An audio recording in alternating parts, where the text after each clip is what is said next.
200, 1.8. Kasi yun na yung surcharge, terminal fee. Yun. Hindi pa ako nakapag-travel abroad, kaya hindi ko pa masabi kung it's a Philippine thing ba talaga yung tungkol sa mga environmental fee, tungkol sa mga terminal fee, entrance fee, at kung napakaraming mga fee dito sa Pilipinas, sa lahat ng mga papuntahan natin yung mga lugar, no? Lalo na sa mga tourist spots and touristy area. For example, Boracay, Bohol, Samal, ano bang mga lugar, Siargao, no? So Palawan, which is normal na ho yun, gaya sa akin na lagi naman ako talagang namamasyal with or without camera. Dati pa man wala pang vlog, so talagang balikan ko lang since 2007, no? So nagsimula na ako sa aking trabaho as yun na nga, liboter, no? Kumbaga liboter means paikot-ikot na sa buong Pilipinas. And syempre may mga day off ho tayo, so nagsa-side trip ho ako. So yun ho talaga yung napapansin ko talaga na ang mga tao ay nagreklamo yung iba ho. Totoo yun, no? Na nung una medyo hindi naman ako masyadong mareklamo. I mean, hindi pa rin naman ako mareklamo ngayon, pero yun lang talaga na napapansin ko rin talaga na parang oo nga, no, since 2007, no, ako yung nagsimulang naglalakad-lakad, naglalagalag, napapansin ko talaga na parang ang daming mga kuskus barongos, ang daming mga sichiborichi, no, mga yun na nga, bakit hindi pwedeng iisahin na lang yung bayad sa, kumbaga for example dito sa Boracay, yung environmental fee is magkano ba yun? Basta nakalimutan ko na, environmental fee, terminal fee, tapos yung pamasahe sa bangka.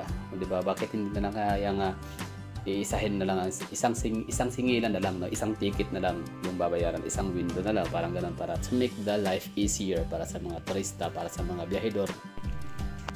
So, you know, baka mayroong mga nanonood dyan ng mga taga-opisina, mga taga-government employees, no? Kahit saan ka man sa Pilipinas na nagtatrabaho bilang isang government employee, ikay frontliner, no, taga-ticketing office, at baka maaari mo kong bigyan ng kasagutan sa aking katanungan na bakit nga ba ganun na yung nagiging sistema ho natin na napakaraming mga binabayaran. Ibig kong sabihin na napakaraming windows yung kailangan puntahan para magbayad, na pwede naman sanang isahan na lang, di ba? Pwede naman siguro nga i-add, kumbaga environmental fee plus terminal fee plus bayad sa bangka at kung ano pang mga fee, di ba? Para to make the life easier talaga, di ba? Para sa mga biyahedoro. So, yan lang, bali, aabangan ko yung mga komento dyan sa baba. O kahit hindi man kayo mga taga-government employee, baka malay natin, alam ho ninyo yung yung sistema natin sa Pilipinas, bakit gano'n, no? Yung napaka daming mga chichiburichikos, barongos. Maniwala kayo sa hindi, yung time, yung na-observe ko lang, no? Kasi naka-record kasi siya, walang non-stop, no, yung recording ng ating camera. Umabot siya ng 5 minutes bago makaakyat dito sa platform, o ano ba tawag dito sa aisle na to, no? So it takes 5 minutes para lang magbayad. Alam niyo yun, wala namang masyadong tao, although people always come and go, pero itong time na to is hindi siya matao, no? So walang pila talaga siya. In fact, yung babae lang tsaka yung bata, yung aking kasamahan, yung aking nakasabayan sa pila. So hindi siya matao, pero it takes 4 to 5 minutes. So sa ibang bansa, hindi ko alam kung ganun ba yung sistema ho nila. So let me know in the comment box. Pero yun nga, balikan ho natin, no? People always come and go. So itong Boracay talaga ay napakayaman, sobrang yaman talaga nila, kasi napapansin nyo talaga dito sa mga vlog, sa mga video ko dito, sa Pantalan pa lang yun, no? Yung mga taong papasok pa lang, no? New arrivals, tapos tayo naman ay paalis na, no? So we stayed 6 days, no, sa Boracay Island, and it's my second time and I have planned also na magbalik pa dito. Tapos yun, naligo siguro yung nanay ko dito sa enjoy time, no, kasi gusto niya rin maka-experience ng Boracay. So yun lang. Tapos upon leaving Boracay Island, syempre sakay ka ng bangka. So nakikita ko yung Pantalan Island, napakaganda, no, napakalino ng dagat, ng tubig. Tapos parang may kukumpara, or parang kapag makikita ko tong video na to, naalala ko, or the moment no na sumakay ako nitong bangka, ay nakikita ko or naalala ko yung aking pag-alis din sa Bohol. So nakamiss, like nakapanghinayang, like aalis na tayo, di ba? Parang wala na, o uwi na tayo sa ating pinanggalingan, kumbaga ang tawag nito, kumbaga tapos ng ligaya, balik sa problema. Yun ba yun? Hindi naman siguro problema, parang kumbaga back to reality na naman ulit na. So tapos na yung pamamasyal, tapos na yung paggagala. Pero sa akin hindi talaga matatapos ang gala kasi gala nga ako, di ba? So hindi ko pwede tawagan ng sarili ko na gala just for nothing na. So kaya gala the explorer, kasi gala ng gala, explore ng explore. Sa Pilipinas lang din naman, no? So for the meantime, Pilipinas lang ho muna tayo.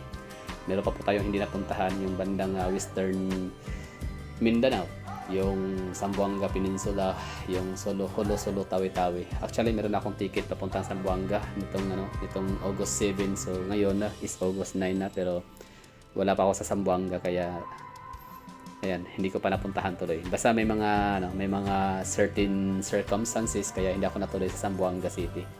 So, may mga taga Zamboanga diyan, mag-ingay. So, mga taga Zamboanga Peninsula, taga Zamboanga Sibugay del Norte, and Zamboanga del Sur. Mapupuntahan ko rin kayo, no? Malapit lang naman. Malayo pala, hindi pa. Kasi malapit ang Zamboanga. Iba kasi yung wiho talaga ng Zamboanga, kaya yun. Yung sana makumpleto ko yung bago mo kapag explore abroad. So, yun na nga, bali ang northern part of Luzon, yung Batanes area, tapos yung mga Cagayan Valley. Hindi ko para puntahan yun. In some part of Ilocos. At dito nga sa Mindanao ay yung Zamboanga na lang hindi ko pa na touch, hindi ko pa naapakan. So, konti na lang kasi ang buong Visayas region, di ba, pulo-pulo yung region. Hindi sila gaya sa Mindanao na mainland or island ho talaga. In the Luzon na kaya mo lang siyang biyahein by land. So, napuntahan ko nga itong Visayas, di ba, na archipelago ho nila. Pero napuntahan ko halos lahat ng lugar. I mean, lahat na talaga ng Visayas area, Visayas region.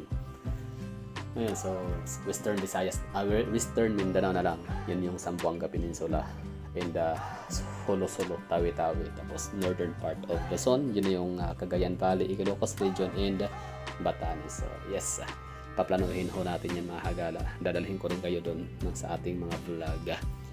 And Siargao, no? Hindi pa tayo nakapag-Siargao. Pero yun lang, balikan ho natin yung experience ko dito sa Boracay. So far, so good.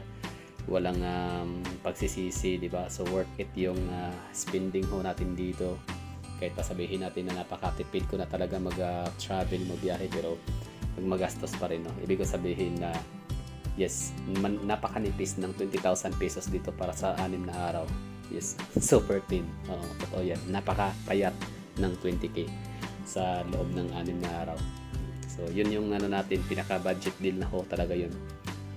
Maganda ang Boracay. Talaga nga nakikita ko na isa talaga to. Baga, kung sa ibang mga lugar, ang mga common resources talaga sa mga bayan-bayan or mga municipality in cities is yung mga BPO, ano pa ba, mga ginto, di ba? Mga ginto, mga mining, mga natural resources, mga crops, agricultures, and mga agro-industrials. So itong sa Malay Aklan ay talagang ginto ho talagang maituturing itong isla ng Boracay, kasi nagdadala to talaga ito. It draws or it brings billions, no, to their office, ano ba tawag dyan? Sakaban, no? Sakaban ni Juan sa municipality of Malay. Billions. Pwede na nga silang magiging syudad, no? So, kailan kaya sila maging city? Hindi pa sila city of Malay. Meron na silang airport. Ang ganda ng airport nila sa Katiklana. Anyway, so yun lang sa mga naka-abroad dyan, sa mga ibig ko sabihin sa mga mahilig gumala abroad. Kahit sa Southeast Asia lang, mas maganda, no? Yung gawin nating reference is Southeast Asian region. Like Thailand, Malaysia, Singapore, Indonesia, Vietnam, Cambodia, Laos. So, pakisabi nga sa akin dyan, kung yun ba yung mga bagay-bagay na pinagsasabi ko, na tinatanong ko is a Philippine thingy lang ba talaga siya or same din sa kanila?